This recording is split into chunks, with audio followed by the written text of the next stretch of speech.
الحمد لله رب العالمين والصلاة والسلام على سيد المرسلين وعلى آله وأصحابه أجمعين. قال الله تبارك وتعالى في الكلام المجيد والفرقان الحميد: أعوذ بالله من الشيطان الرجيم. بسم الله الرحمن الرحيم. ربنا هب لنا من أزواجنا وذرياتنا قرة أعين وجعلنا للمتقين إماما.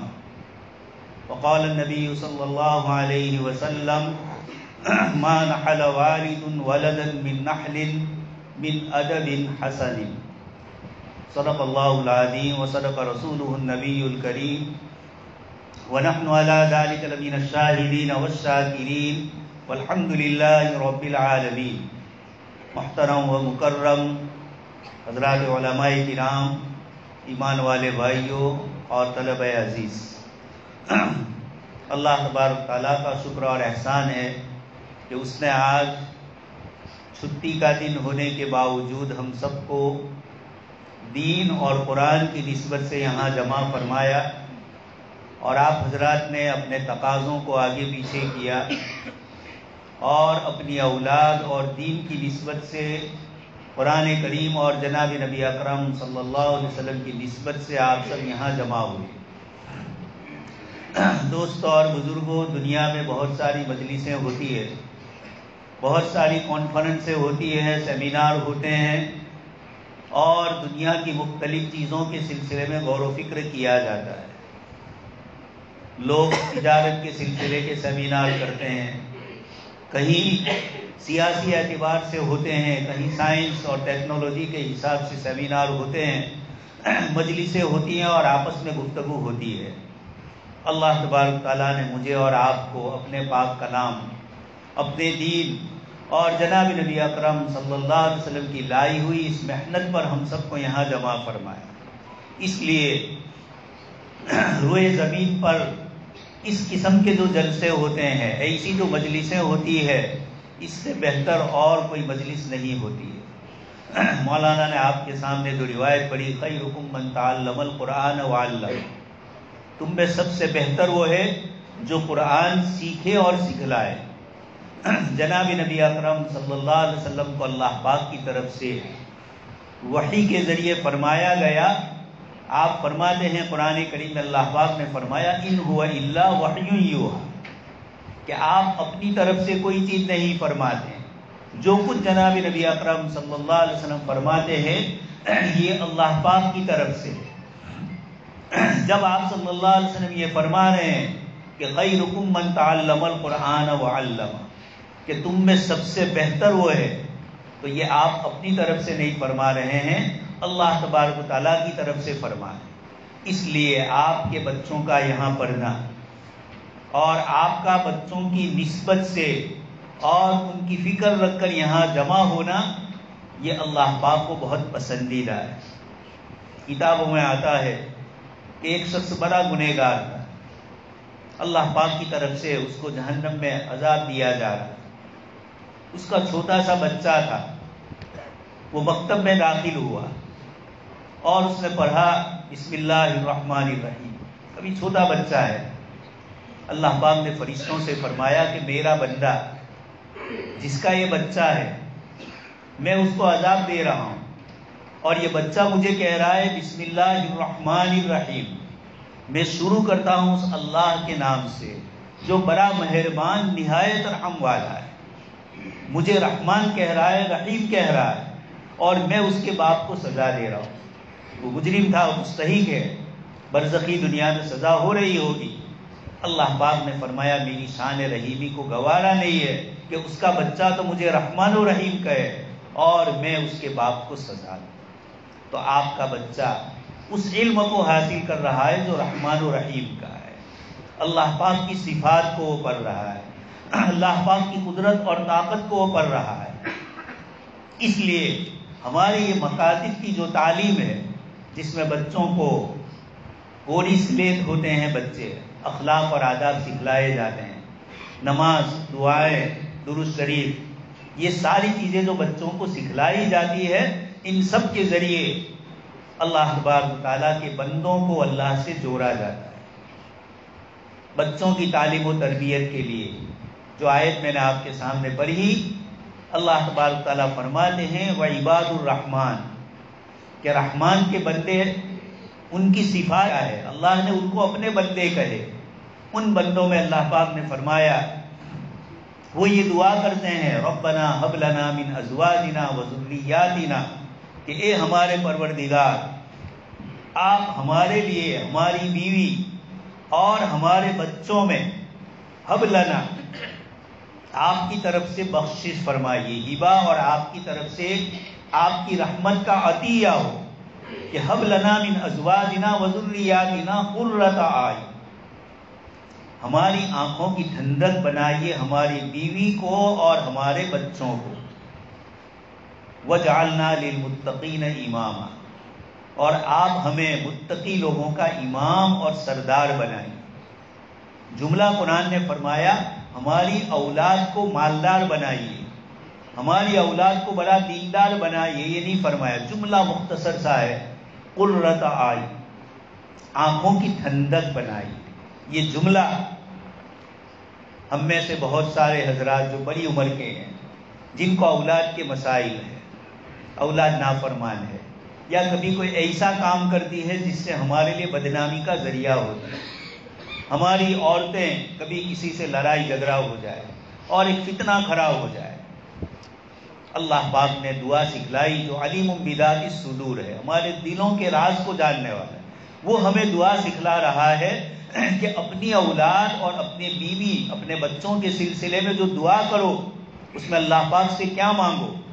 اپنی آنکھوں کی ٹھنڈک۔ یہ ایک جملہ ہے، اس سے مراد دل کو سکون اور چین ملے۔ بولا جاتا ہے تو میری آنکھوں کا تارا ہے، اور کبھی اولاد ستاتی ہے تو کہا جاتا ہے آنکھوں کا کانٹا ہے۔ تو قرآن نے فرمایا کہ ہماری اولاد ہمارے لیے آنکھوں کی ٹھنڈک بن جائے، یہ دعا فرمائی، اور آگے فرمایا وَجْعَلْنَا لِلْمُتَّقِينَ إِمَامًا، آپ ہمیں پرہیزگار نیک لوگوں کا امام بنائیے۔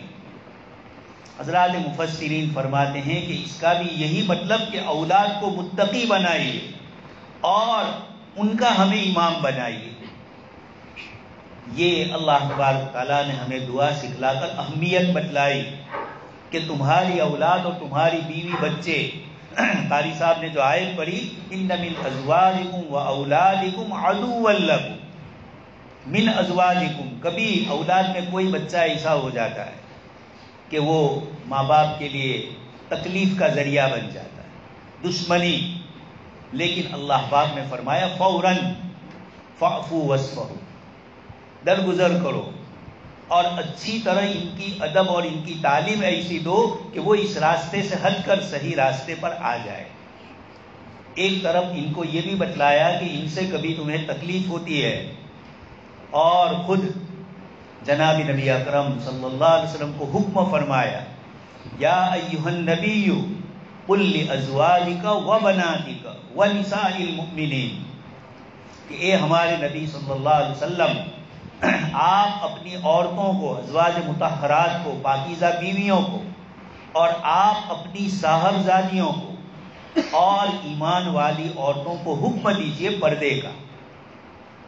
حضرات مفسرین فرماتے ہیں کہ یہ آیت جب اللہ کے نبی صلی اللہ علیہ وسلم کو فرما رہی ہے کہ آپ اپنی اولاد، اپنی بیوی اور اپنے بچوں کی تعلیم اور تربیت کیجئے اور اسی میں سے پردہ کرنا ہے، تو ہم ایمان والے، ہم آپ کے امتی، یہ آیت کریمہ ہم کو زیادہ تاکید کر رہی ہے کہ ہم بھی اپنی اولاد، اپنے بیوی اور اپنے بچوں کے سلسلے میں شریعت کے احکام کو دیکھیں۔ جب قرآن کریم کی آیتیں آپ صلی اللہ علیہ وسلم کے ذریعے مؤمنین عورتوں کو، ایمان والی عورتوں کو اور نبی کے گھر کی عورتوں کو تعلیم دی جا رہی اس کے ذریعے، تو ہم تو زیادہ مستحق ہے کہ ہمارے بیوی اور ہمارے بچوں کو صحیح تعلیم دی جائے۔ اللہ پاک نے سورہ مریم میں حضرت مریم کا قصہ ذکر فرمایا، اسی میں انبیاء کرام علیہ السلام کے واقعات ذکر فرمائے، حضرت اسماعیل علیہ السلام کا ذکر فرمایا، اور ارشاد فرمایا وَكَانَ يَأْمُرُ أَهْلَهُ بِالصَّلَاةِ وَالزَّكَاةِ، کہ حضرت اسماعیل علیہ السلام اپنی اولاد کو یأمر اہلہ بالصلاۃ والزکاۃ، نماز کا بھی حکم فرماتے تھے اور اللہ کی راہ میں خرچ کرنے کا، زکوٰۃ کا بھی حکم فرماتے تھے۔ اس سے پتہ چلا کہ نبی جب اپنی اولاد کو حکم دیتے ہیں وَأْمُرْ أَهْلَكَ بِالصَّلَاةِ وَاصْطَبِرْ عَلَيْهَا، اللہ پاک اپنے حبیب صلی اللہ علیہ وسلم کو فرماتے ہیں آپ اپنے گھر والوں کو نماز کا حکم دیجیے اور خود بھی اس پر جمے رہیں۔ یہ تمام آیتیں بتلاتی ہے کہ اللہ تبارک و تعالیٰ نے ایک طرف اولاد کو آنکھوں کی ٹھنڈانے کی دعا بتلائی اور دوسری طرف ہمیں حکم فرمایا کہ ان کی تعلیم اور تربیت کی جائے۔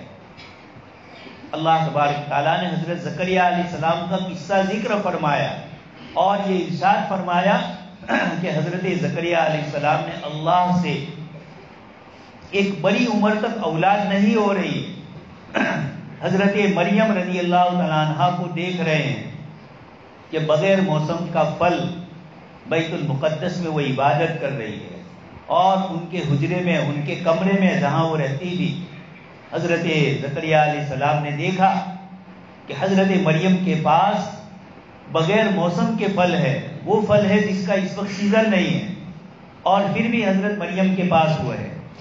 انا لکی ھذا، مریم یہ پھل تمہارے پاس کہاں سے آئے؟ قالت هو من عند اللہ، حضرت مریم نے فرمایا اللہ پاک کی طرف سے آیا، اور اللہ پاک اپنے بندوں کو رزق دیتے ہیں بے حساب، بغیر موسم کے بھی اللہ پاک کی طرف سے رزق ملتا ہے۔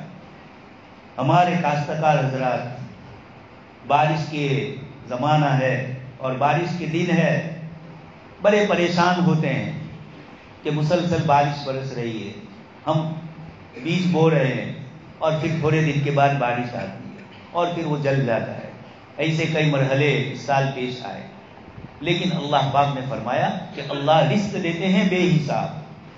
بہت سی مرتبہ ایسا ہوا کہ بارش کم ہوئی اور کھیتی اچھی ہوئی، بارش زیادہ ہوئی اور اللہ پاک نے پھر بھی کہیں سے برکتیں عطا فرمائیں۔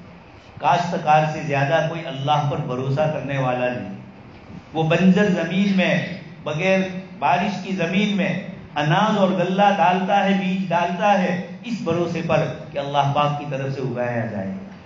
حضرت مریم فرماتی ہے ان اللہ یرزق من یشاء بغیر حساب، اللہ پاک رزق دیتے ہیں بے حساب، جس کو چاہے جہاں سے چاہے، بغیر حساب کے۔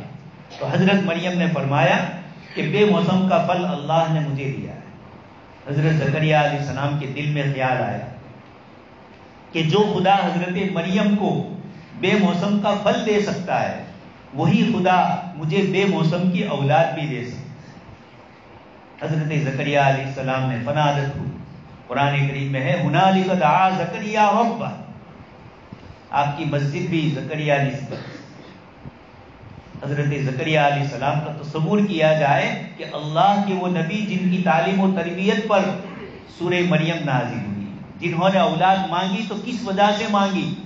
قرآن کریم نے ذکر فرمایا واشتعل الرأس شیبا، کہ میں بوڑھا ہو گیا، میری ہڈیاں پگھل گئی ہے، کمزور ہو چکی ہے، وہن العظم منی واشتعل الرأس شیبا، میرے سر پر بڑھاپا آ گیا، سفیدی آ گئی، لیکن ولم اکم بدعائک رب شقیا، لیکن میں اپنے رب کی رحمت سے نا امید نہیں۔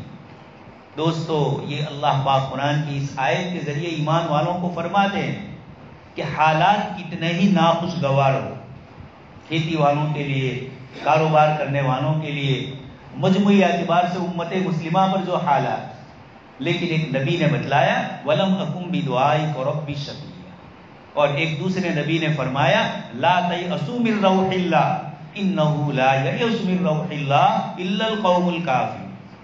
حضرت یعقوب علیہ السلام بیٹے کے گم ہونے پر فرما رہے ہیں دوسرے بیٹوں سے لا تیأسوا من روح اللہ، اللہ کی رحمت سے مایوس نہ ہو، اللہ کی رحمت سے اس کا ناشکرہ بندہ ہی جو اس کا انکار کرنے والا ہے وہی اللہ کی رحمت سے مایوس ہوتا ہے۔ مومن اور مسلمان اللہ پاک کی رحمت سے مایوس نہیں ہو۔ تو حضرت زکریہ علیہ السلام نے دعا فرمائی، اللہ پاک نے فرمایا فنادت الملائکہ وہو قائم یصلی فی المحراب، حضرت زکریا علیہ السلام نماز پڑھ رہے ہیں، دعاؤں میں مشغول ہے اور اللہ پاک کی طرف سے خوشخبری دی جا رہی ہے۔ حضرت زکریا علیہ السلام دعا کیوں فرما رہے ہیں؟ نسبت کر رہے ہیں نیکی کی، کہ میرے خاندان میں کوئی ایسا نظر نہیں آ رہا ہے جو آپ کے دین پر عمل کرے اور دوسروں کو عمل کروائے۔ انی خفت الموالی من ورائی، میرے اپنے خاندان میں مجھے کوئی نظر نہیں آ رہا، اس لیے اس بڑھاپے میں بال سفید ہو چکے ہیں، ہڈیاں پگھل چکی ہے، لیکن میں تیری رحمت سے مایوس نہیں ہوں۔ اللہ پاک نے دعا قبول فرمائے۔ یہ آیتیں مجھے اور آپ کو بتلاتی ہے کہ اولاد کی طلب ہو تو اس وقت بھی نیت نبیوں کی کیا ہو۔ آپ صلی اللہ علیہ وسلم نے بچوں کی پیدائش سے پہلے کے بھی احکام بتلائے، بلکہ آدمی شادی کرے تو فرمایا اذا خطب الیکم من ترضون دینہ وخلقہ فزوجوہ، جب کوئی نیک اور شریف بچہ اخلاق والا اس کی طرف سے تمہاری لڑکی کے لیے پیغام آئے تو اس کو قبول کر لو اور اپنی بچی کی شادی اس سے کرا لو۔ الا تفعلوا، اگر یہ اچھے اخلاق والے کے ساتھ تم نے اپنی بچی نہیں لی، دیندار کے ساتھ نہیں لی، تکن فتنۃ فی الارض وفساد عریض، تو بعد میں فتنے اور فساد ہوں گے۔ مال کی بنیاد پر کسی کو لڑکی دے دی، کسی اور بنیاد پر دے دی، اور پھر مسائل کھڑے ہوتے ہیں، رات دن دیکھ رہے ہیں سماجی زندگی۔ خیر مجھے بتلانا ہے کہ بچے کی شادی سے پہلے اور بچی کی شادی سے پہلے کیسا شوہر اور کیسی بیوی پسند کی جائے، یہ بھی آپ صلی اللہ علیہ وسلم بتلاتے ہیں۔ تو پھر جب اولاد ہوگی ان کے سلسلے کے بھی احکام ذکر فرمائے۔ اسی میں نے آپ کے سامنے ایک روایت پڑھی، آپ صلی اللہ علیہ وسلم فرماتے ہیں ما نحل والد ولدا من نحل افضل من ادب حسن۔ آپ صلی اللہ علیہ وسلم فرماتے ہیں کہ کسی باپ نے اس سے بہتر ہدیہ اور تحفہ اپنی اولاد کو نہیں دیا جو اچھے اخلاق والا تحفہ اور ہدیہ ہو۔ اچھے اخلاق اور اچھی تربیت یہ سب سے پہلے ماں باپ سے شروع ہوتی ہے۔ ماں سب سے پہلا مدرسہ ہے، اور پھر اس کے بعد وہ استاد اور ٹیچر اور اسکول میں جاتے ہیں۔ اس لیے اللہ کے نبی صلی اللہ علیہ وسلم نے فرمایا تنکح المرأة لأربع، عورت سے 4 بنیادوں پر شادی کی جاتی ہے۔ مال و دولت کی بنیاد پر، خاندان بڑا ہے، حسب نسب ہے، کہیں اور دوسری نسبتیں ہیں، اس کے جمال اور خوبصورتی ہے۔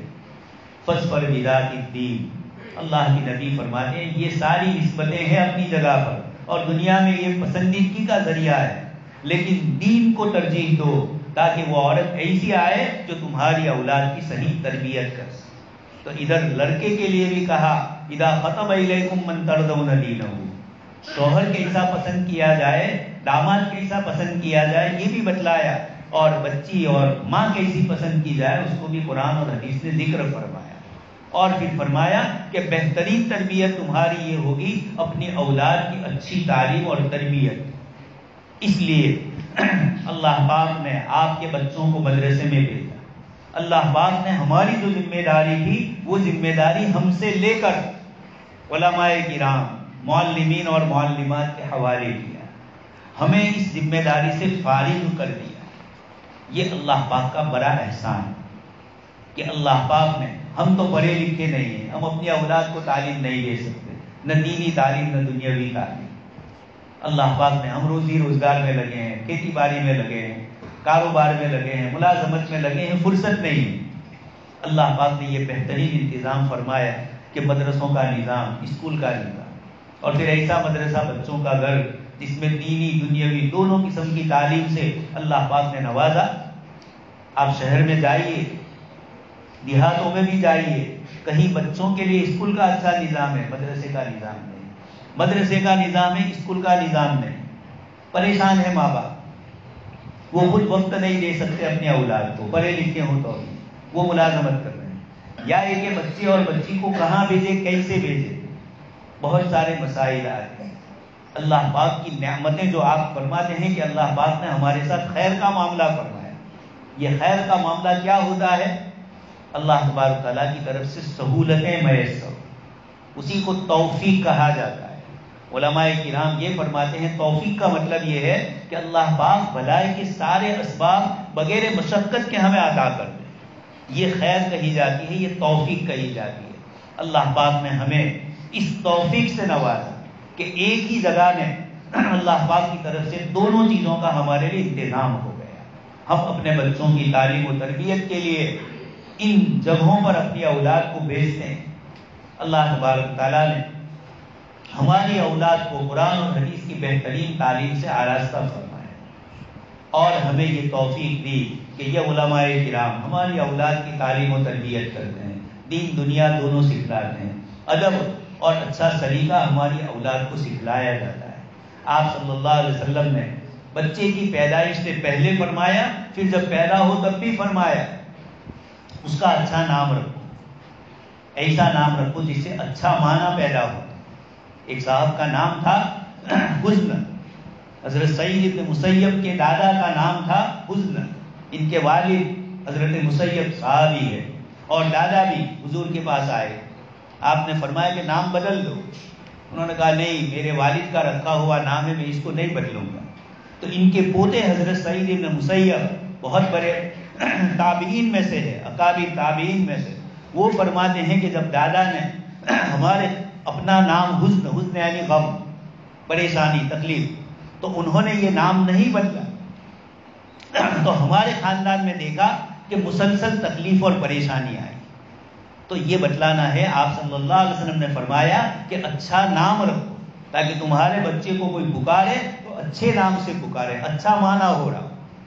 آپ صلی اللہ علیہ وسلم نے عقیقے کا حکم فرمایا، بلکہ پیدائش سے پہلے انتظامات فرمائے اور پیدا ہوتے ہی فرمایا ایک کان میں اذان اور ایک کان میں اقامت کہی جائے. سب سے پہلا نام اس کے کان میں جو پڑے وہ اللہ کی کبریائی اور اس کی بلندی کا نام ہے. دوستوں اور بزرگوں، یہ بھی جو ماحول ہمیں ملا ہے، بہت سے لوگ بیچارے ایسے ہیں، ایسی جگہ پر ہاسپٹلوں میں ان کی اولاد کی پیدائش ہوتی ہے، کوئی وہاں اذان دینے والا نہیں ہوتا، کوئی اقامت کہنے والا نہیں ہوتا. بزرگوں نے فرمایا کہ اگر اولاد کے کان میں اذان اور اقامت نہیں کہی جاتی ہے تو شیطانی اثرات آتے ہیں. اور ظاہری اعتبار سے علماء نے لکھا ہے ام الصبیان، بچوں کی ایک بیماری ہے، وہ ام الصبیان کی بیماری بھی اس کو لاحق ہوتی. حضرت مریم کی والدہ حضرت مریم کی پیدائش کے موقع پر اللہ پاک سے دعا فرماتی کہ ان کو اور ان کی اولاد کو شیطان کے اثرات سے آپ محفوظ فرمائیں. اس لیے حدیث شریف میں فرمایا کہ ہر بچہ روتا ہے، شیطان کچوکے لگاتا ہے، لیکن حضرت مریم اور حضرت عیسیٰ علیہ السلام کے لیے ان کی والدہ کی دعاؤں کے اثر سے وہ اثرات نہیں آئے. تو معلوم یہ ہوتا ہے کہ اولاد کی تعلیم و تربیت کتنی نازک اور لطیف ہے، کہ اسلام میں کتنی اہمیت دی گئی ہے کہ پیدائش پر اذان اور اقامت کہلوائے، اس کا اچھا نام رکھنے کا فرمایا، اس کے لیے عقیقے کا حکم فرمایا، سنت فرمایا، اس کا کس طریقے سے بال صاف کیے جائیں، اس کی کس طریقے سے ادب اور تعلیم اس کو دی جائے، اس کی والدہ کو کیا ادب اور تعلیم ہے، والد کو کیا ادب اور تعلیم ہے، چھوٹی سے چھوٹی بڑی سے بڑی ان چیزوں کو بتلایا. یہ سب ہمارے بچے کہاں سیکھتے ہیں؟ انہی مدرسوں میں اذان اور اقامت کے کلمات بھی یاد ہوتے ہیں، اس کے معنی بھی یاد ہوتے ہیں. انہی مدرسوں میں دعائیں سکھلائی جاتی ہیں، وہ دعائیں جو جناب نبی اکرم صلی اللہ علیہ وسلم نے مختلف اوقات میں پڑھی. آپ دعاؤں میں غور کریں، جتنی دعائیں میں اور آپ پڑھتے ہیں یا جتنی ہمیں یاد ہے، کھانے کے وقت کی، پینے کے وقت کی، استنجے کے وقت کی اور جو سوتے وقت کی دعائیں، ان دعاؤں میں آپ دیکھیں گے کہ الفاظ ظاہری ہے، لیکن ان الفاظ کے ذریعے ہمارا اپنے رب سے تعلق مضبوط ہوتا ہے. آپ اسکوٹر پر سوار ہیں، گاڑی پر سوار ہیں اور آپ دعا پڑھ رہے ہیں، سبحان الذی سخر لنا ھذا، پاک ہے وہ ذات جس نے میرے تابع کر دیا اس اسکوٹر کو، وما کننا لہ مقرنین، ہم اس کو اپنے کنٹرول میں نہیں کر سکتے اور اپنے رب کی طرف ہمیں بھی لوٹنا ہے. یہ فوراً آخرت کی یاد دلائے، سبحان الذی سخر لنا ھذا وما کننا لہ مقرنین وانا الی ربنا، فوراً فرما دیا. نیند کی دعا، الحمدللہ الذی احیانا بعدما اماتنا، آدمی نیند سے اٹھا، سو جاتے ہیں ہم، اللہ پاک کی ذات ہے، اللہ یتوفی الانفس حین موتها. میں اور آپ رات کو سوتے ہیں، فجر تک ہماری روح اللہ پاک چاہے تو اس کو واپس نہ کرے، سوئے تو سوتے ہی رہنے دیں۔ قرآن کی اس آیت میں اللہ پاک نے یہی فرمایا والذی لم تمت فی منامها فیمسک الذی قضى علیہ الموت ویرسل الاخرى الی اجل مسمى۔ جن کی موت مقرر ہے وہ وہی نیند سے اٹھتے ہی نہیں، اور جن کی موت ابھی نہیں ہے اللہ تبارک تعالیٰ اس کو بیدار کرتے ہیں، اور جہاں تک اس کی موت لکھی ہوئی وہاں تک وہ نیند سے اٹھ کر بیدار ہو۔ لیکن روزانہ کی نیند ایک موت ہے، آخرت کا تصور کروا دی ہے کہ جیسے نیند میں تو سویا اسی طرح قبر میں سوئے گا۔ اس لیے دعا میں فرمایا الحمدللہ الذی احیانا بعدما اماتنا، تمام تعریف اس اللہ کے لیے ہے جس نے مجھے زندہ کیا۔ جملہ جو ہے حدیث شریف کا، یہ تصور کروایا کہ اگر موت ہو جاتی تو ایک ایک سبحان اللہ کا میں محتاج ہوں، حساب کتاب بالکل دنیاوی اعتبار سے ختم ہوتا، اب حساب ہی ہوتا، عمل نہیں۔ اللہ نے مجھے صبح میں اٹھایا، پھر موقع ملا مجھے، اور اب میں سبحان اللہ کہہ سکتا ہوں، میں فجر کی نماز پڑھ سکتا ہوں، میں دعائیں اور استغفار کر سکتا ہوں، ورنہ اگر سو جاتا اور نہ اٹھتا تو حساب کتاب میرا عمل کا ختم ہو جاتا۔ تو الحمدللہ الذی احیانا، تمام تعریفیں اس اللہ کے لیے جس نے مجھے زندہ کیا، بعد ما اماتنا، موت کے بعد، وَإِلَيْهِ النُّشُورُ، فوراً یاد دلایا ایک دن جانا ہے، نشر حساب کتاب کا دن آنے والا ہے، اور مجھے اپنے اعمال کا حساب دینا ہے۔ تو روزانہ نیند سے اٹھ کر ایک نئی زندگی ملتی ہے۔ بچہ دعا پڑھتا ہے بے شعوری میں، اس کو محسوس نہیں ہوتا ہے میں کیا دعا پڑھ رہا ہوں، لیکن ابھی یاد کروائی جائے۔ معصوم بچے کی زبان یہ دعائیں ہوتی، جب یہ بڑا ہوگا مانا جانے گا یا مانا نہ بھی جانے، جس سے مانگ رہا ہے اور جس کے لیے پڑھ رہا ہے وہ تو اس کو جانتا ہی ہے، اللہ تبارک تعالیٰ۔ اس لیے ان دعاؤں کو بھی ہم معمولی نہ سمجھیں، یہ دعائیں آخرت کا ہمیں بہت بڑا، جیسے ہمارا موبائل اس کی بیٹری چارج ہوتی ہے، یہ ہمارے ایمان کی چارجنگ، یہ ساری دعائیں، نماز، روزہ، زکوٰۃ، حج، یہ ساری عبادتیں الگ الگ اعتبار سے ہمیں چارج کر کے ہمیں تقویٰ اور اللہ کا خوف اور خشیت اور اس کی محبت اور اس کی پہچان اور اس کی معرفت بتلاتی ہے۔ جناب نبی اکرم صلی اللہ علیہ وسلم کی زبان مبارک سے نکلی ہوئی دعائیں یہ نبی ہی بتلا سکتے ہیں، نبی کے علاوہ عام انسان کتنی ہی دعائیں مانگے اس کی دعا میں وہ جامعیت نہیں ہوتی۔ اس لیے قرآن کی دعائیں ربنا ہب لنا من ازواجنا وذریاتنا قرۃ اعین، آنکھوں کی ٹھنڈک، یہ آنکھوں کی ٹھنڈک کس سے ملے گی؟ ایک بروچ شہر میں ایک بہت بڑے آفیسر، انہوں نے اپنی ساری اولاد کو دنیاوی تعلیم دی تھی، ایک ڈاکٹر تھے، ایک انجینئر تھے، اور بھی دوسرے وکیل تھے۔ ایک دن آئے میرے پاس اور سنایا کہ مولانا میں ہاسپٹل میں تھا، کسی بچے نے میری خدمت نہیں کی، اور ایک بچہ جو میرا کچھ پڑھا لکھا نہیں تھا لیکن اس نے میری خدمت کی۔ جو خود سنا رہے ہیں، کہا کہ مجھے تعجب ہوا کہ جن کے پیچھے لاکھوں روپے خرچ کیے وہ اولاد تو کچھ نہیں تھی، اور جس بیچارے کو میں نے دنیا نہیں سکھلائی، تھوڑا دین سکھلایا تھا اور وہ آگے نہیں بڑھ سکا، لیکن خدمت اسی نے کی۔ میں نے کہا اسی لیے قرآن نے فرمایا کہ اپنی اولاد کی صحیح تعلیم و تربیت، اگر آپ نے ان کی صحیح تعلیم و تربیت کی۔ مہینہ شروع ہوا ہے ربیع الآخر، حضرت شاہ عبد القادر جیلانی رحمۃ اللہ علیہ کے نام سے ہمارے بھائی 11ویں مناتے ہیں، ان کی سیرت اور ان کی زندگی کے واقعات سنائے جاتے ہیں۔ ہمیں بھی حضرت شاہ عبد القادر جیلانی رحمۃ اللہ علیہ کی زندگی بتلاتی ہے۔ چھوٹے بچے ہیں، گیلان میں پیدا ہوئے، آذربائیجان اور ایران کی بارڈر پر یہ گاؤں آیا، اور 17-18 سال کی عمر میں پڑھنے کے لیے بغداد تشریف لے جاتے۔ 470 عیسوی میں آپ کی پیدائش ہوئی ہجری میں، اور یہ 1400 1000 سال پورے ہونے ہو رہے ہیں۔ 470 اور یہ 1446 47 یہ جو ابھی گزر رہے ہیں، اب یہ 70 سال کا 20-25 سال کے بعد 1000 سال پورے ہوں گے۔ یہ حضرت شاہ عبد القادر جیلانی رحمۃ اللہ علیہ پڑھنے کے لیے نکلتے ہیں۔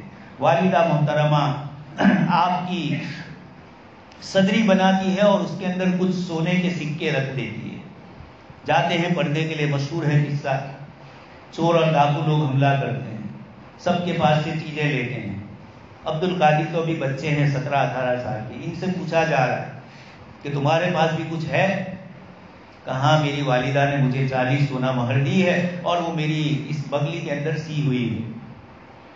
اللہ پاک کی طرف سے ایک وقت ہوتا ہے کسی کی ہدایت کا، از دل خیزت بر دل ریزت، فارسی کا شاعر کہتا ہے جب کوئی بات دل سے نکلتی ہے تو دل پر اثر کرتی ہے۔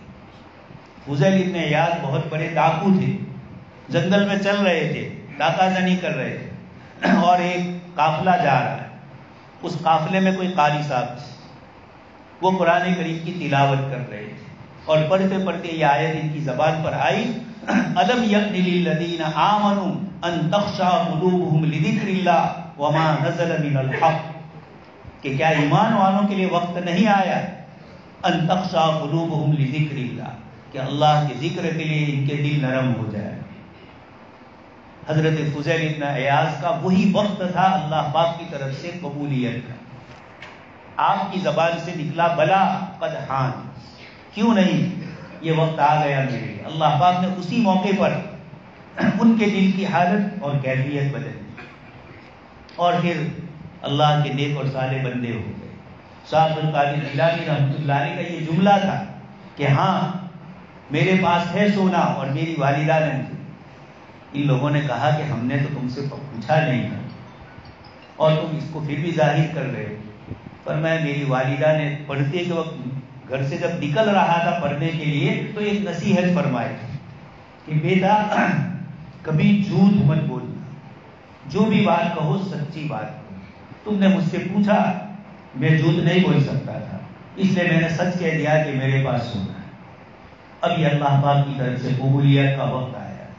جادوگروں کے سردار کے دل میں یہ بات آئی، یہ چوروں کے اور لٹیروں کے سردار کے دل میں یہ بات آئی کہ یہ بچہ اتنا چھوٹا ہے اور اللہ کا خوف اور ڈر اور والدہ کی تعلیم کا اس پر یہ اثر ہے کہ یہ اپنی چیز ہمیں بتلا رہا ہے، اور معلوم ہے کہ لٹیرے ہیں، لے لیں گے، لیکن سچائی کی بنیاد پر یہ کہہ رہا ہے اس کو تو اپنے اللہ کا اور آخرت کا خوف ہے، اور ہم ایسے اتنی بڑی عمر والے اور ہمارا دل کا یہ حال ہے۔ اللہ پاک نے فوراً قبول کر لیا، اور شاہ عبد القادر جیلانی رحمۃ اللہ علیہ کی ابھی تو بچے ہیں اور یہ اثرات اللہ پاک نے رکھے، یہ سارے کے سارے اللہ کے نیک اور صالح بندے بنے۔ لیکن دوستوں اور بزرگوں، عبد القادر کی پیدائش خود کیسے ہوئی، یہ اتنے بڑے بزرگ کیسے ہوئے؟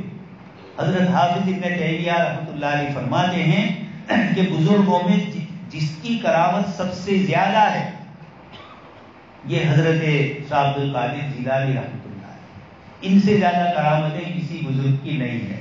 اور ابن تیمیہ جیسا محدث جو خود کرامتوں کو تول تول کر دیکھنے والے، وہ فرما رہے ہیں۔ اسی طرح طبقات حنابلہ کتاب ہے، اور اس کے اندر ان کا بھی، چونکہ یہ حنبلی مسلک کے تھے شاہ عبد القادر جیلانی رحمۃ اللہ علیہ، تو ان کے سلسلے میں ذکر فرمایا کہ ان کے ہاتھ پر کتنے لوگوں نے توبہ کی اور کتنے یہودی اور عیسائیوں نے اسلام قبول کیا۔ لیکن یہ بھی ہم ذرا یاد رکھیں کہ اولاد کی تعلیم و تربیت میں حلال کمائی کا بہت بڑا اثر ہے۔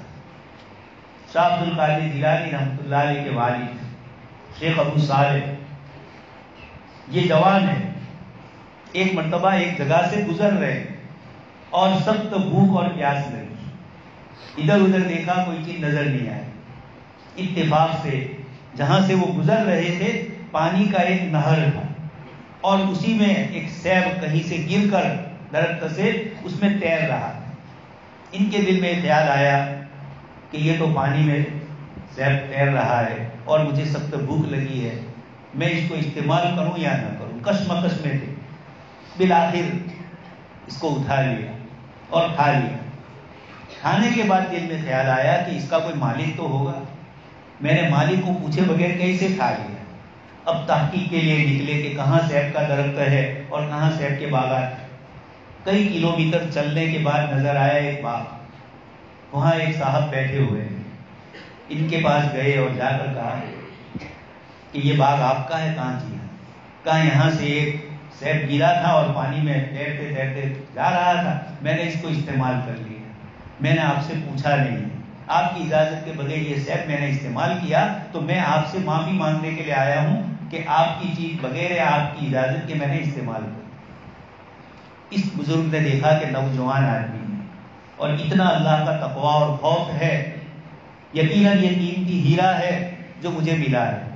انہوں نے کہا کہ میں تمہارے گناہ کو معاف تو کر سکتا ہوں، لیکن ایک شرط ہے، اگر تم اس کو قبول کر لو تو ہی میں تمہارے اس قصور کو معاف کروں۔ کہا کیا ہے؟ فرمایا میری ایک لڑکی ہے جو آنکھوں سے اندھی ہے، کانوں سے بہری ہے اور ہاتھ پیر سے معذور ہے، ایسی لڑکی کے ساتھ تم کو شادی کرنا ہے۔ نوجوان آدمی زندگی بھر اس عورت کی خدمت کرنی پڑے، یہ نفس اور دل کے سوچ و فکر میں آپ سوچتے ہیں کہ کبھی کوئی چیز آدمی کرنا چاہتا ہے یا نہیں کرنا چاہتا، اندر کشمکش ہوتی ہے دماغ میں، کروں یا نہ کروں۔ یہ بڑے پریشان ہو گئے، پوری زندگی اس عورت کو سنبھالنا پڑے، لیکن دوسری طرف تصور آیا کہ اگر سیب کا گناہ انہوں نے معاف نہیں کیا تو کل قیامت کے دن یہ بندے کا حق ہے، اور یہ جب اللہ پاک کے یہاں مجھ سے مانگیں گے میں دے نہیں سکتا۔ دوستو یہ بھی عجیب جملہ ہے، حقوق العباد ہے، بندوں کے حقوق ہے۔ یہ پریشانی آئی اور پھر بالآخر فیصلہ کر لیا کہ مجھے اس عورت سے شادی کرنا ہے، قبول کر لیا۔ رات کو جب وہ عورت آئی، دیکھا نہ آنکھوں سے اندھی ہے، نہ کانوں سے بہری ہے، نہ ہاتھ اور پیر سے معذور ہے، تو اس بزرگ سے کہا، شیخ عبداللہ سومئی، یہ حضرت شاہ عبد القادر جیلانی رحمۃ اللہ علیہ کے نانا ہے، تو انہوں نے جو اپنی بیٹی دی، ان کے والد، انہوں نے کہا کہ ابو صالح نے کہا بھئی یہ تو کوئی دوسری بچی ہے، شاید بھول ہو گئی ہے یا کیا مسئلہ ہے۔ گئے اپنے خسر کے پاس اور کہا آپ نے تو کہا تھا کہ میری بچی اندھی ہے، لولی نندی ہے، تو سب ہر عیب سے پاک۔ کہا کہ میں نے جو تم سے کہا تھا کہ میری لڑکی اندھی ہے، اس کا مطلب یہ کہ اب تک اس نے کسی غیر محرم مرد کو دیکھا نہیں، اور بہری ہے کا مطلب کسی کی غیبت نہیں سنی ہے، اور ہاتھ پیر سے معذور کا مطلب یہ کہ کسی گناہ کی طرف چلی نہیں، کسی گناہ کی طرف ہاتھ نہیں بڑھایا۔ یہ دوست اور بزرگوں، والد محترم شاہ عبد القادر جیلانی کے جوان آدمی کو ایک سیب نے بے چین کیا تو اللہ نے پہنچا دیا اسے نیک آدمی کے یہاں، اور پھر شاہ عبد القادر جیلانی رحمۃ اللہ علیہ پیدا ہو رہے ہیں اور اللہ پاک کی طرف سے برکتوں کا ظہور ہو رہا ہے، عجیب و غریب قسم کی کرامتیں ظاہر ہو رہی ہیں۔ جس دن وہ دودھ نہیں پیتے تھے لوگ سمجھ جاتے کہ آج چاند ہو گیا ہے اور رمضان شروع ہو۔ ان کے چھوٹے بچے ہیں لیکن یہ کرامت ہے، یہ بہت ساری چیزیں لکھی ہے۔ تو اللہ پاک نے اولاد کی صحیح تعلیم دی تو اللہ تبارک تعالیٰ نے عبد القادر جیلانی جیسی اولاد عطا فرمائی، پاک اور حلال کمائی اختیار کی تو اللہ تبارک تعالیٰ کی طرف سے ایسی نیک اور صالح بیوی اللہ پاک نے عطا فرمائی۔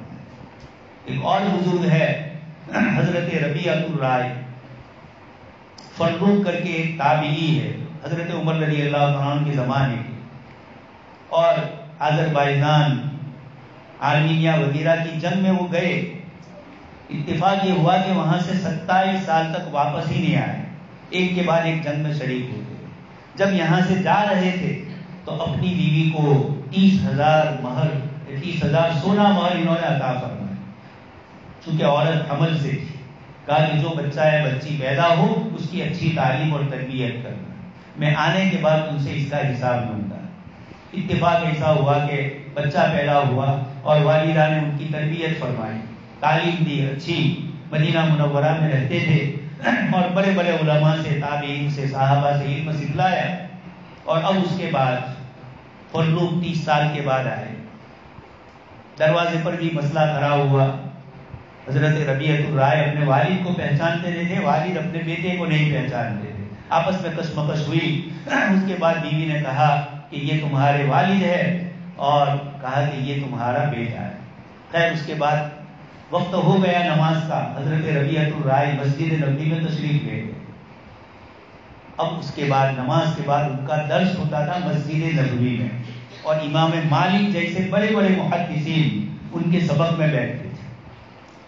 فروخ بھی گھر سے نماز کے لیے گئے، اس سے پہلے بیوی سے بات چیت کی تھی کہ میں آ رہا ہوں اور تم کو جو 30,000 سونا مہر میں نے دی ہے اس کا حساب بھی ذرا کر کے رکھ۔ اب یہ مسجد میں گئے، نماز پڑھی، نماز کے بعد درس شروع ہوا۔ حضرت ربیعۃ الرائے نے رومال ڈال دیا، اس لیے وہ پہچان نہیں سکی کہ یہ کون ہے۔ اپنے بازو میں ایک آدمی بیٹھا تھا، اس سے پوچھا کہ یہ کون درس دے رہا ہے؟ اس نے کہا کہ تم مدینہ کے ہو یا باہر سے ہو؟ کہا مدینہ کا ہی ہوں لیکن باہر رہا ہوں۔ کہا جانتے نہیں ہیں یہ مدینہ کے سب سے بڑے عالم حضرت ربیعۃ الرائے ابن فرخ ہے۔ باپ سے کہا جا رہا ہے کہ یہ تمہارے بیٹے ہیں۔ ایک دم سے فرخ کے دل خوشی سے آنسو بہانے لگے کہ اتنا بڑا عالم میرا بیٹا، کہ مدینہ کے بڑے بڑے عالم اس سے حدیث شریف لے رہے ہیں۔ اس کے بعد گھر آئے، بیوی سے بات چیت کی، بیوی نے کہا کہ وہ 30,000 کا حساب مجھے تم کو دینا ہے۔ کہا کوئی ضرورت نہیں، میں نے دیکھ لیا مسجد نبوی میں 30,000 تو کیا 30 لاکھ ہوتے تب بھی میں قربان کرتا۔ تم نے میرے بچے کی ایسی تعلیم اور تربیت کی ہے کہ آج وہ مدینہ کا امام بنا ہوا ہے۔ تو دوست اور بزرگوں، یہ اولاد جن کے پیچھے آپ محنت کر رہے ہیں، اللہ پاک ان کو کبھی دنیا کا ذریعہ بنا دے، دین کا ذریعہ بنا دے، اس لیے یہ بڑا قیمتی موقع۔ لیکن آپ جانتے ہیں حضرت فرخ 30,000 دینار اور درہم انہوں نے اپنی اولاد کے لیے خرچ کیے۔ تو معلوم ہوتا ہے کہ جو روپیہ اپنی اولاد کی دینی تعلیم کے لیے خرچ کیا جائے، یہ سب سے بہتر وہ ذریعہ ہے کہ جس سے آپ اپنی دنیا اور آخرت بنا دیں۔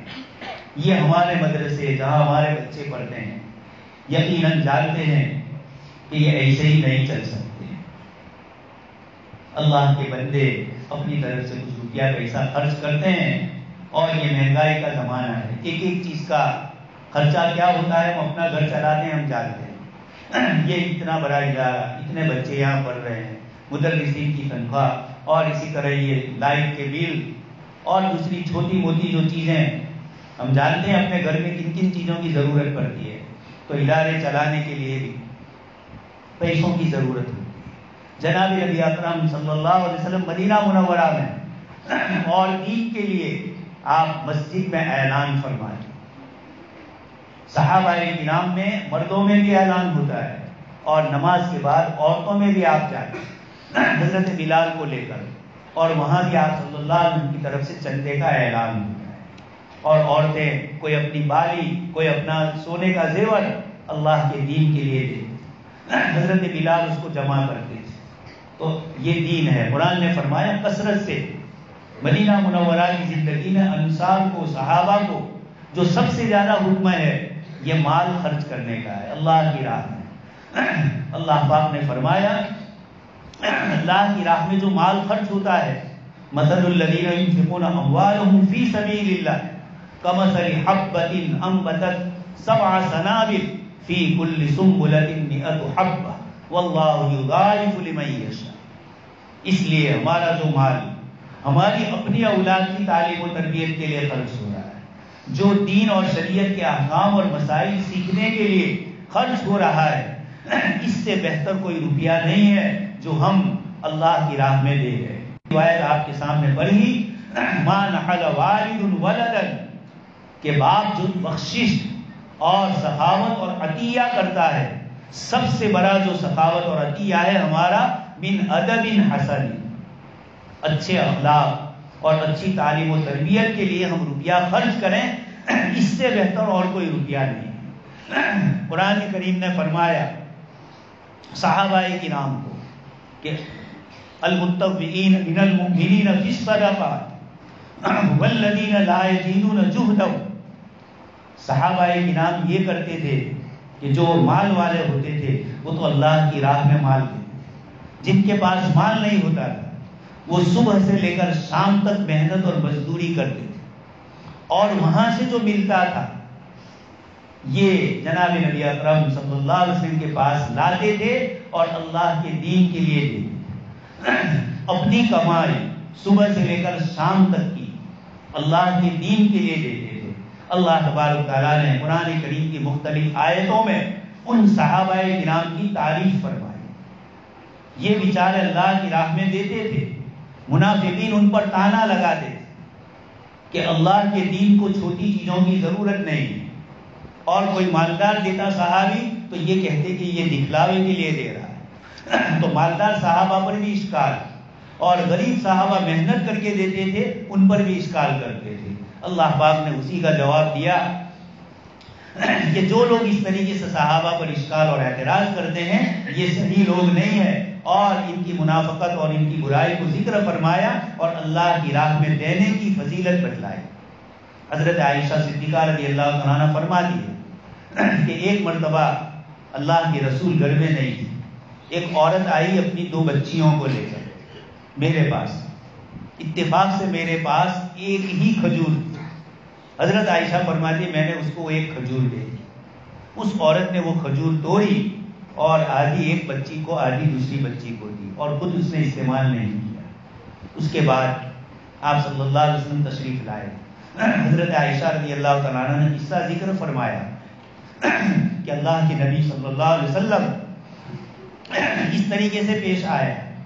آپ نے فرمایا کہ جو عورت اپنی بچیوں پر صرف کرتی ہے، خرچہ کرتی ہے اور اس کے ہاتھ کھردرے ہو جاتے ہیں، اللہ تبارک تعالیٰ اس کے کھردرے ہونے کے باوجود یہ اتنے پسند فرماتے ہیں کہ جنت میں اللہ کے نبی صلی اللہ علیہ وسلم فرماتے ہیں انا و میں اور وہ کہاتئی، وہ اتنی قریب جنت میں جائے گی. تو اللہ کے لیے خرچ کرنا، اپنی اولاد کے لیے خرچ کرنا، یہ سب سے بڑا عطیہ اور بخشش ہے ہماری طرف سے اپنی اولاد کو. اس لیے یہ مدرسہ بھی کچھ اسکیم شروع کی ہے غلے کی. یہ ایک بہت آسان اور اچھا طریقہ ہے امت میں، اور جناب نبی اکرم صلی اللہ علیہ وسلم نے اسی طرح تھوڑا تھوڑا لوگوں سے جمع کروایا. آدمی اپنے گھر میں ایک چھوٹا سا ڈبہ رکھ دیتا ہے اور جو کچھ دینا ہو وہ دے دے. مدرسے والے اس کو کھولتے نہیں ہیں. سال پورا ہوا جو آیا اس کو لے لیا. کئی سال پہلے ہمارے گاؤں میں کنکاریا میں مکتب میں یہی مسئلہ تھا. زکوٰۃ کی رقم لے نہیں سکتے تھے، چھوٹے بچے ہیں، للہ رقم خرچ کرنی پڑتی ہے مکاتب کے لیے، تو اتنی زیادہ رقم للہ آتی نہیں، تو اس کے لیے کیا کیا جائے. تو ہم نے سملت میں مولانا عبد الحق صاحب رحمۃ اللہ علیہ تھے، وہ مکاتب کا ایک پورا نظام چلاتے تھے وہاں. تو اس میں نے پڑھا کہ انہوں نے غلہ اسکیم شروع کی. ہر گھر میں چھوٹے چھوٹے غلے رکھ دیے اور پھر اس کے بعد سال پر یا سال میں 2 مرتبہ اس کو بچوں کے ذریعے منگواتے تھے اور اس کو نکالتے تھے. انہوں نے فرمایا کہ اس کے ذریعے ہمارے کئی مکاتب چلتے ہیں.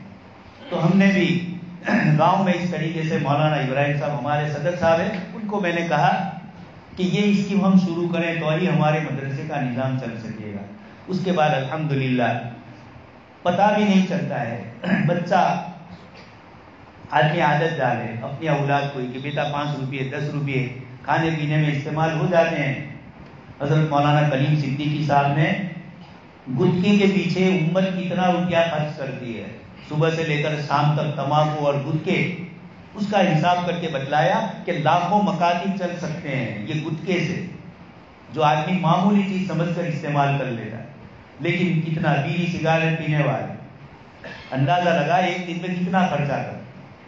اگر اس کا کچھ حصہ بھی ہم نے اس کے اندر رکھ دیا تو ہم تو اس کو معمولی سمجھتے ہیں، لیکن ادارہ چلانے والوں کے لیے، اور اگر گاؤں میں 100-200 غلے ہیں تو یقیناً اس کے ذریعے بہت بڑا فائدہ ہوتا ہے. یہ برکتیں ہیں اللہ پاک کی طرف سے، اور ہمارے اوپر کوئی بوجھ نہیں پڑتا ہے. ایک دم سے کسی کے پاس 1000 روپے مانگے تو آدمی جلدی دینے کے لیے تیار نہیں ہوتا، اور پورے سال میں گھر میں 2-4 ہزار روپے جمع ہو جاتے ہیں. معمولی رقم ڈال لی، بچوں کے پاس ڈالی. انگلینڈ میں جبکہ وہاں کی تعلیم بھی مہنگی، وہاں کے مسائل بھی زیادہ، وہاں ہمارے لوگ گئے اور انہوں نے گھروں میں غلے کا نظام رکھا، تو وہاں بھی ہمارے مکاتب بہت اچھی طریقے سے چل رہے ہیں.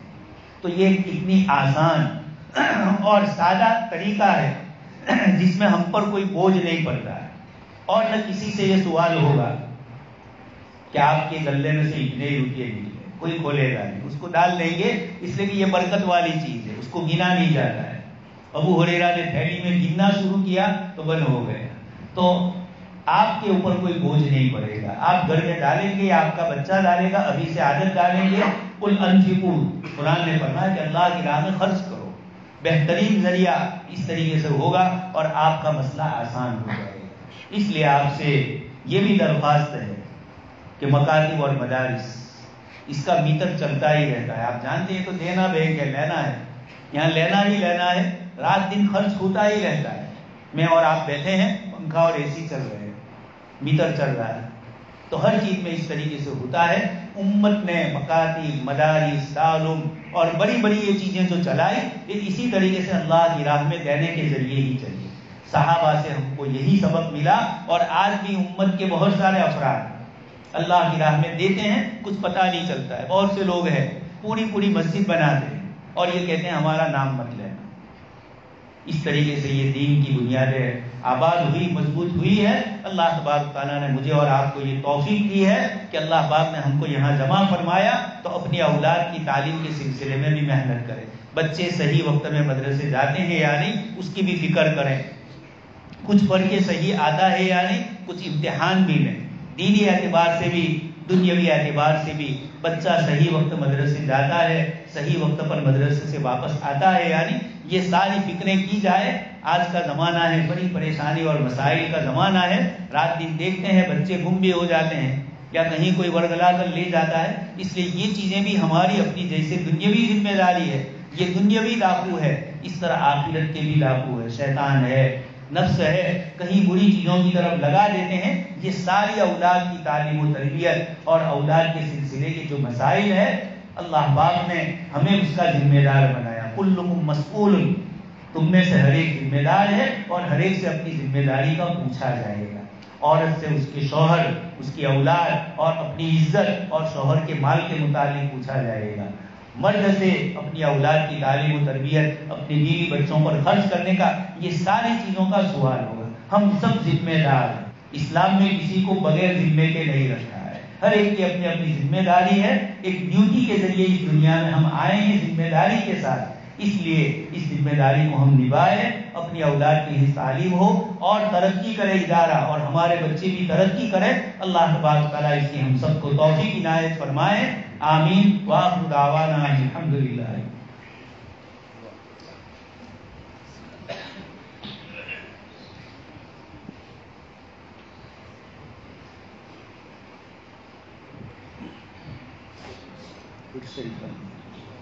اللهم صل على سيدنا نبينا وشفيعنا ومولانا محمد كلما ذكره الذاكرون وكلما غفل عن ذكره الغافلون. اللهم يا رب صل وسلم دائما ابدا على حبيبك خير الخلق كلهم. مولا کریم ہم سب کے گناہوں کو معاف فرما دے. رب کریم ہم کسی دنیاوی غرض سے یہاں جمع نہیں ہوئے، اپنی اولاد کی دینی تعلیم و تربیت اور قرآن اور حدیث کی محبت کی بنیاد پر ہم یہاں آئے ہیں. مولا کریم ہم ان مدرسے والوں کا احسان مانتے ہیں. ہماری اولاد کو یہ قرآن اور حدیث کی تعلیم دیتے ہیں، دین اور اخلاق کی تعلیم دیتے ہیں. ہمارے بچوں کو بنا سنوا کر ایک اچھا شہری اور ایک اچھا ناگرک بنانے کی کوشش کی جاتی ہے. رب کریم ان علماء کرام کا ہم کو شکریہ ادا کرنے کی توفیق نصیب فرمائے. ان علماء کرام کی پریشانیوں کو، تکلیفوں کو دور فرمائیے. جیسے وہ ہماری اولاد کی صحیح تعلیم و تربیت کرتے ہیں، ہماری اولاد کے بناؤ اور سنگار اور نکھار کے لیے یہ اچھے سے اچھے اخلاق کی تعلیم دیتے ہیں. رب کریم ہم ان کا زبانی شکریہ ادا نہیں کر سکتے. مولا کریم تو ہی اپنی شان کے مطابق ان کو بہترین بدلہ نصیب ہے. مولا کریم استاد اور معلم کا بڑا حق ہے، یہ ہماری اولاد کو تعلیم و تربیت دیتے ہیں. مولا آپ ان کی اولاد کی تعلیم و تربیت کا انتظام فرمائیے، اس کے لیے غیر سے تکفل فرما دیجیے. رب کریم ہم سب کے جمع ہونے کو قبول فرمائے. مولا کریم ہمیں اپنے اولاد کی تعلیم و تربیت کے پیچھے زیادہ سے زیادہ توجہ دینے کی توفیق نصیب فرمائے، تاکہ دنیا میں بھی وہ ہمارے لیے قرۃ عین، آنکھوں کی ٹھنڈک بنے، اور آخرت میں بھی ہمارے لیے ذخیرہ بن جائے.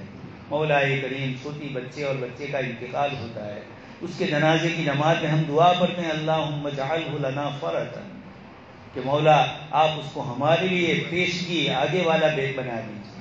رب کریم ہم ان کو دینی تعلیم و تربیت دے رہے ہیں اور اپنی اولاد کی دینی تعلیم و تربیت کے لیے محنت کرتے ہیں.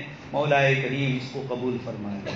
مولا کریم جو ادارہ برسوں سے ہماری اولاد کو تعلیم و تربیت دے رہا ہے، رب کریم اس کے غیب کے خزانے سے اس کے سارے مسائل کا انتظام فرما دیجیے. رب رحیم آپ ہی ساری چیزوں کو کرنے والے ہیں، خزانے کے مالک آپ ہیں، دلوں کے مالک آپ ہیں۔ اے رب کریم، پریشانیوں کو دور کرنے والے آپ ہیں۔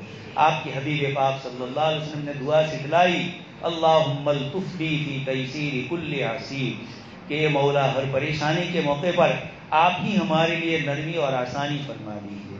فإن تیسیر کل عسیر علیک یسیر، اس لیے کہ ہر بڑی سے بڑی مشکل اور پریشانی کو دور کرنا آپ کے لیے بڑا آسان ہے، آپ کی ذات کے لیے کوئی رکاوٹ نہیں ہے۔ مولا ادارے کے جو مسائل ہے، جو اخراجات ہے، غیب سے اس کا تکفل فرما، ادارے میں جو تعلیم دی جا رہی ہے رب کریم اس کو قبول فرما، اور مزید اس میں ترقیات سے نواز، ہمیں تقوی اور پرہیزگاری کرنے والوں کا امام بنا، ہماری اولاد کو نیکی اور تقوی والی بنا۔ مولا جن بزرگوں نے یہ ادارے قائم کیے اور جنہوں نے محنتیں کی، اور اب تک اس کو جن حضرات نے مسلسل محنتوں سے جاری رکھا، ان تمام کی خدمات کو قبول فرمائے۔ مولا برسوں لگ گئے دینی تعلیم و تربیت کے پیچھے، ہمارے بہت سارے اساتذہ ہیں جن کے بال سفید ہو گئے، مکاتب اور مدارس کی تعلیم میں جنہوں نے زندگیاں کھپائی۔ مولا اپنی دنیا کو نہ دیکھتے ہوئے آپ کی امت، آپ کے نبی کی امت اور آپ کے بندوں کی تعلیم و تربیت کے پیچھے انہوں نے اپنی زندگیاں صرف فرمائی۔ مولا ایسے نیک اور صالح بندوں کی دعاؤں کو قبول فرما، ان کی دعاؤں کے صدقے میں ہماری دعاؤں کو قبول فرما، ان کے مسائل کا غیب سے تکفل فرما دیجیے۔ اللہم انا نسألک من خیر ما سألک منہ نبیک و حبیبک محمد صلی اللہ علیہ وسلم، ونعوذ بک من شر ما استعاذک منہ نبیک و حبیبک محمد صلی اللہ علیہ وسلم، انت المستعان علیک البلاغ، لا حول ولا قوة، سبحان ربک رب العزة عما یصفون، وسلام علی المرسلین والحمد للہ۔